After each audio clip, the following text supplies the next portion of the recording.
At the height of the police scandal, San Diego's new mayor-elect had enough. Is it possible to move forward with this leadership? I'll be evaluating all leadership in all departments here in the coming days and the coming weeks. That's part of my role as the mayor. Chief Lansdowne plainly said any decision about his future was out of his control. Every time there's a problem, people want to play the blame game. I get that. Let me make it real clear.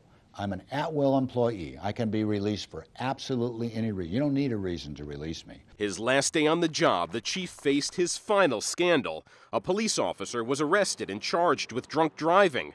The police spokesman broke the news. Well, she was passed out in her vehicle. The decision to resign was the chief's, and the chief's alone. I told him that I would support his decision. It only took a day to announce Chief Lansdowne's successor. There was no national search. The mayor-elect said the right person was already in the department. Congratulations, Chief. Thank you, Mayor. There were immediately questions about whether Chief Shelley Zimmerman was part of the problem. Her rise in the department took 31 years. You're either in the club or you're not in the club.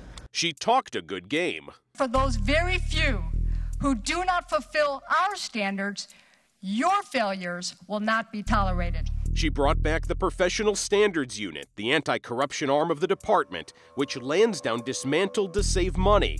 She welcomed outside help, including an audit of police practices and procedures from the Department of Justice. We're all for it. She ended up getting more than an audit. It's not every day you see an attorney welcome a federal investigation into his client. But that's exactly what happened. There will be a separate criminal investigation led by the U.S. Attorney and the FBI. We believe every rock should be turned over. I, as the chief of police, and we as a police department are not going to tolerate this misconduct and betrayal of our badge and our profession. It sounded like a turning point, but there are still unanswered questions. Why wasn't all the evidence turned over during Arevalos's trial? Is it possible to change a corrupt culture by hiring an insider? How much will corrupt cops end up costing our city?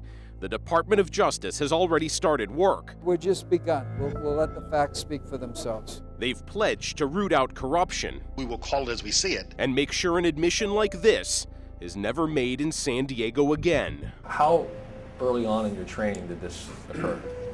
Since day one. There is no timeline for how long that DOJ criminal investigation will take. As for the police chief, she has already started holding community meetings designed to gain the public's trust back. Team 10 will, of course, continue to investigate police culture and conduct.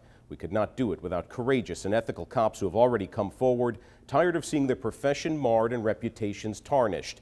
They are watchdogs on the inside, shining light in the darkest of places. For all of us at Team 10, I'm Mitch Blocker. Thanks for watching.